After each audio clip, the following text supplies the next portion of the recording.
बोने साहब बताइए कि किस तरह से यहाँ पर श्रद्धांजलि सभा आप कर रहे हैं एक तो, पर ये जो केस के बारे में अगर मैं बात करूं तो ये 21 जून की घटना है और ये बाहर आई है बस परसों के दिन पे ये पूरी घटना बाहर आई है क्योंकि एनआईए ने टेक ओवर किया, जो भी उनका इन्वेस्टिगेशन चल रहा है। तो अमरावती पुलिस उसको पहले रॉबरी के तरह से क्यों बता रही?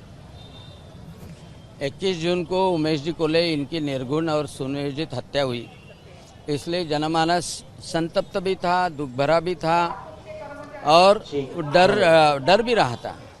आज 13वें दिन उनकी 13वीं के उपलक्ष्य में सभी लोग श्रद्धांजलि अर्पण करना चाहते, इसलिए ये सभा नहीं है, इसमें कोई भाषण नहीं होगा, कोई शाब्दिक रीत्या व्यक्त नहीं होगा। यहाँ पे मौन श्रद्धांजलि दी जाएंगी, शांति पाठ होगा, भजन होंगे और पुष्प की श्रद्धांजलि भी उमेश जी कोले इनको दी जाएगी।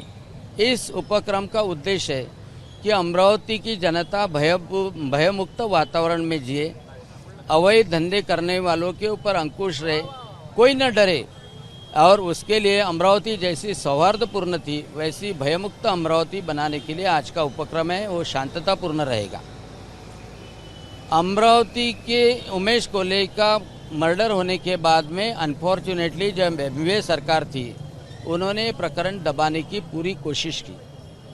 ये प्रकरण की जांच उस वक्त अच्छी तरह से होती थी तो उदयपुर में क्यों इसमें दबाने की कोशिश की गई थी? क्योंकि अभी हमारी जो इन्वेस्टिगेशन हमने भी की है उसमें भी पता चला है कि उमेश कोले के पास 35,000 कैश उनके पास में था, गोल्ड चेन्स थी, तो ये रॉबरी हो ही नहीं सकती अगर उनके नेक पे वार हुआ था। रॉबरी हुई ऐसा बोलना ये तो मूर्खतापूर्ण बात थी। मैंने सीपी महोदय से भी बताया था कि उनके पैसे नहीं लेके गए, गोल्ड चेन नहीं खींची गई और इसका एकमेव उद्देश्य नुपुर शर्मा के पोस्ट को सपोर्ट करना था। अब ये चीज़ें तफ्तीश में पहले दिन दूसरे दिन आती थी, नेक्सस ब्रेक होता था, नेक्सस पहचाने जाता था, तो उदयपुर में कन्हैयालाल जी जान नहीं गवा बैठते थे। लेकिन एमवीए गवर्नमेंट की 2.5 साल में यही कोशिश रही कि अपीजमेंट पॉलिसी में सब अवैध धंधे को संरक्षित करना, भयग्रस्त वातावरण निर्माण करना और युवाओं में जो गलत फहमियाँ फैलाना शुरू हो गया था उसका नतीजा 12 नवंबर और 21 जून था। लेकिन एमवीए गवर्नमेंट उसके ऊपर कंट्रोल कर नहीं रही थी, लगे तो उसको बढ़ावा दे रही थी और उसका ही नतीजा उमेश कोले। बढ़ावा किस तरह से दे रही थी? क्योंकि नवनीत कौर ने तो ऐसा कहा है कि जो यहाँ की गार्डियन मिनिस्टर थी उन्होंने प्रेशर क्रिएट किया था। बढ़ावा अवैध धंधे जब शुरू होते हैं, रेती के धंधे हो, गुटखे के धंधे हो, इलिसिट लीकर के धंधे हो, अतिक्रमण हो, ये जो पैसा आता है यही पैसा इलीगल एक्टिविटी में, लोगों की दहशतगर्दी करने में, एक्सटॉर्शन में, किसकी जान लेने में यूटिलाइज किया जाता है और वह अमरावती में अनफॉर्चुनेटली हुआ है। क्या ये गार्डियन मिनिस्टर का आप भी मानते हैं इसमें रोल है? क्योंकि नवनीत कौर तो ऐसा कहती कि उन्होंने प्रेशर बिल्ड।